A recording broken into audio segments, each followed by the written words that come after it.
নমস্কাৰ স্বাগতম জনাইছো পুনৰ নতুন এটা ভিডিও লৈ আজি আমি এই ভিডিওত এমএস ওয়াৰ্ড ৰিলেটেড এটা প্ৰ্যাকটিস কোৱেশ্চন সলভ কৰিম ডাউট কোৱেশ্চনৰ ভিতৰতে আছিল আৰু সেই কোৱেশ্চনটোত বিশেষকৈ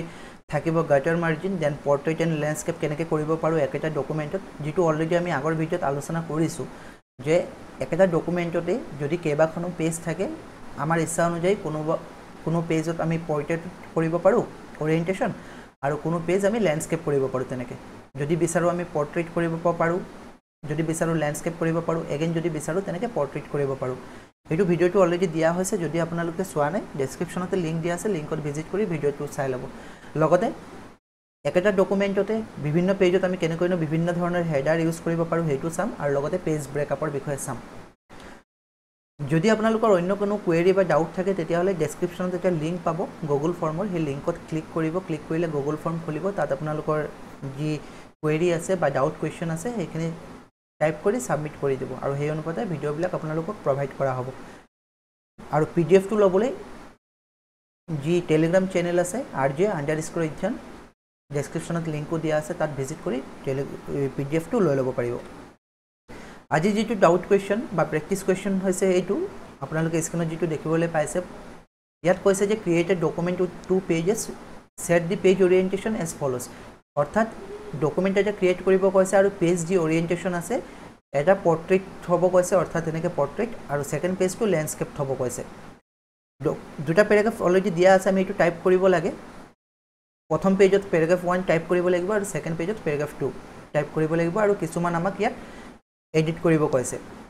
কি কৰিছে যে গাটাৰ মাৰ্জিন ৰাখিব কৈছে 1 ইঞ্চ দেন পেজ ব্ৰেক লগাব কৈছে দুটা পেজৰ মাজত তাৰ পিছত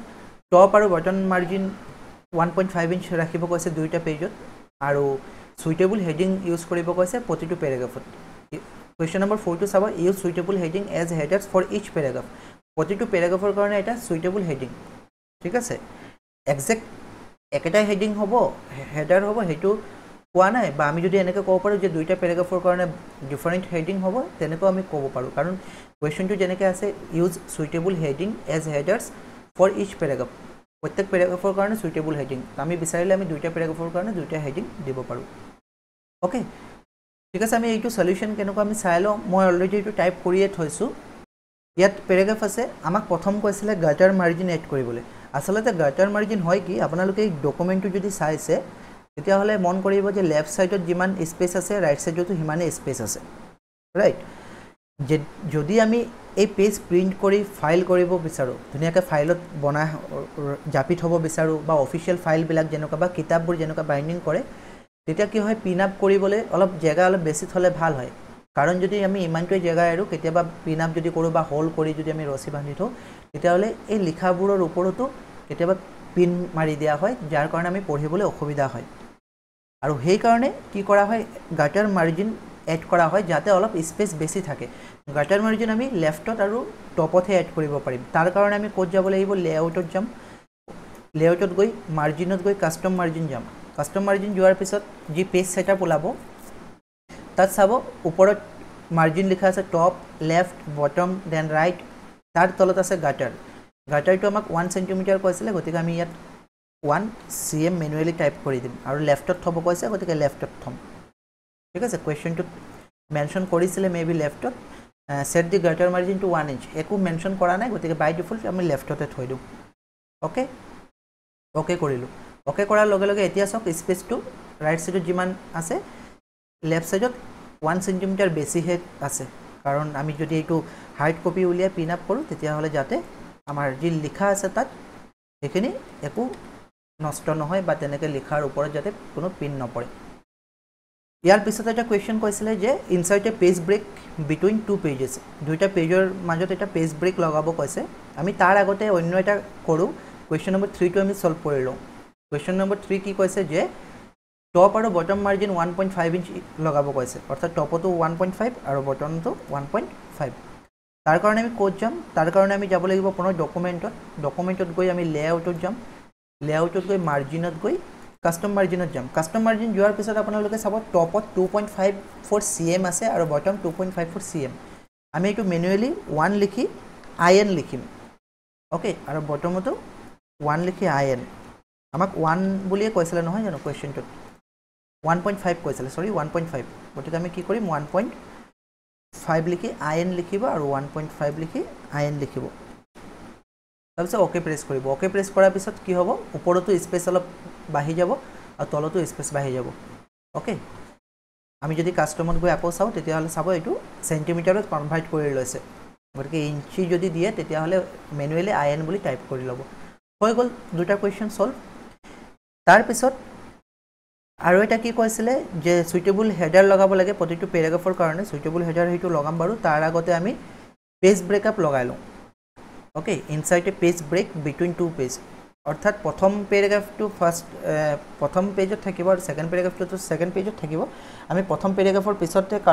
কাৰ্সৰ থৈ লেআউটত গৈ ব্ৰেকছত গৈ পেজ যেটো অপচন আছে পেজ ব্ৰেক কৰিব পাৰো আদাৰৱাইজ আমি কন্ট্ৰোল এন্টাৰও প্ৰেছ কৰিব পাৰো ওকে এটা পেজ ব্ৰেক হৈ গল এইটো ঠিক আছে কেনেকৈ আমি গম পাম আমি যদি প্যাৰাগ্ৰাফত গৈ এই শো হাইড অপচনটো ক্লিক কৰো তেতিয়া চাব ইয়াত পেজ ব্ৰেক বুলি লিখা ওলাইছে পেজ ব্ৰেক ঠিক আছে এটো মই আকৌ হাইড কৰি দিও ওকে পেজ ব্ৰেক হৈ গল এতিয়া নেক্সট কোৱেশ্চনটো কি কৈছে এটো এক নম্বৰ হৈ গল এটো হৈ গল নেক্সট কোৱেশ্চন কৈছে use suitable heading as headers for each paragraph প্ৰতিটো প্যাৰাগ্ৰাফৰ কাৰণে এটা সুইটেবল হেডিং দিব কৈছে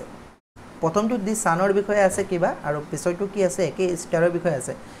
মই এনে আৰু কিবা এটা হেডিং দি দিছো ধৰি লৈছো হেডাৰ দি দিছো ধৰি লৈছো ইয়াত এটা দিব লাগে ডাবল ক্লিক কৰি দি সানে লিখি লৈছো দি সান ওকে হেডাৰ ক্লোজ কৰিছো তলতো চাব দি সান আহি গৈছে এটো নাইকে কৰিবলৈ আমি কি কৰিব লাগিব আমি ইয়াত ডাবল ক্লিক কৰো সেকেন্ড পেজৰ যেটো হেডাৰ আছে ডাবল ক্লিক কৰো ডাবল ক্লিক কৰাৰ পিছত সেকশন ব্ৰেক লগালে ইয়াত লিংক টু প্ৰিভিয়াস বুলি এটা অপচন থাকে লিংক টু প্ৰিভিয়াস বুলি এটা অপচন থাকে হেইটো যদি আনচেক কৰি আমি ইয়াত দি সানৰ ঠাইত যদি দি ষ্টাৰ লিখি দিলো হেতেন তেতিয়া হলে দুইটা পেজত বেলেগ বেলেগ হেডাৰ হল হেতেন কিন্তু ইয়াত লিংক টু প্ৰিভিয়াস নাই তাৰ কাৰণে আমি এটা কাম কৰিব পাৰো ডিফাৰেন্ট ফাৰ্স্ট পেজত ক্লিক কৰিব পাৰো different first page okay different first page যদি ক্লিক কৰো ইয়াত চাব এটা ব্যাকগ্ৰাউণ্ড আহি গৈছে ওয়াটাৰমাৰ্ক ASAP আমি ইয়াত প্ৰথমতে লিখি লওঁ দি সান লিখিছিলো ৰাইট দি সান লিখি লওঁ ওকে এটো হেডাৰ ক্লোজ কৰিলো হেডাৰ ক্লোজ কৰাৰ পিছত চাব যেটো ওয়াটাৰমাৰ্ক হেতু পিছফালে আহি গৈছে আৰু হেতু নাইকিয়া কৰিবলৈ আমি কি কৰিব পাৰিম ৰিমুভ ওয়াটাৰমাৰ্ক কৰিলে হ'ব ডিজাইনত গৈ ওয়াটাৰমাৰ্কত গৈ ৰিমুভ ওয়াটাৰমাৰ্ক কৰাৰ পিছতে ইয়াত দি সান ওলাইছে আৰু তলতো দি সান এতিয়া গৈ পিনে আমি এটো এডিট কৰি দিব পাৰিম দি ষ্টাৰ তাৰপিছত ক্লোজ কৰি দিম এতিয়া চাব ওপৰত দা সান আছে আৰু তলত দা ষ্টাৰ আমি আগৰ ভিডিওটো যেটো চাইছিলো সেকশন ব্ৰেক কৰাৰ পিছত কি হয় আমি যেতিয়া হেডাৰ ডাবল ক্লিক কৰো তাত হেডাৰ এণ্ড ফুটাৰ অপচনৰ লিংক টু প্ৰিভিয়াস অপচনটো থাকে হেতু আনচেক কৰি দিলে আমি পিছত বেলেগ বেলেগ পেজত বেলেগ বেলেগ হেডাৰ দিব পাৰো কিন্তু আমি ইয়াত সেকশন ব্ৰেক কৰা নাই কাৰণ আমাক কোৱেশ্চনত কৈছিলে পেজ ব্ৰেক কৰিবলৈ আৰু পেজ ব্ৰেক কৰিলে আমি এইটো পদ্ধতিৰে কৰিব পাৰিম যে ডিফাৰেন্ট ফাৰ্স্ট পেজ বা ডিফাৰেন্ট অড ইভেন পেজ এনেকে কৰি পিনে আমি কৰিব পাৰিম যদি ওয়াটাৰমাৰ্ক আহি যায় আমি ওয়াটাৰমাৰ্ক ৰিমুভ কৰি দিব লাগিব ওকে আই হোপ কোৱেশ্চনটো বুজি পাইছে যদি কিবা ডাউট আছে তেতিয়া হলে আপোনালোকে কমেন্ট বক্সত জনাই দিব আপোনালোকক জনাব বিচাৰো যদি